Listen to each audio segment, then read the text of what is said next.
Tik 26 litai 99 centai. Iki ir per krepšinį išleiskite mažiau.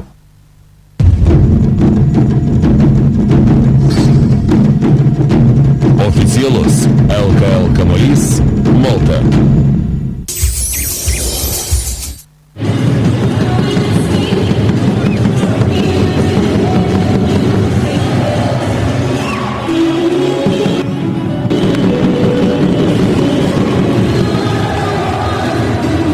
Baigėsi minutės pertraukėlė ir štai čia kas vyko tos minutės pertraukėlės metu. Vaizdas buvo įdomus. Garbahosa nebe tramdo savo emocijų ir štai taip bandė pasiaiškinti santykius su Linu Kleiza. Bravo Linui dėl to, kad jis tiesiog net nieko nesakydamas ramiai pastovėjo ir tik dar labiau išvedė iš kantrybės kokią Garbahosa, kuris buvo nušvilptas 11 000 Lietuvos fanų susirinkusių čia Siemens arenoje.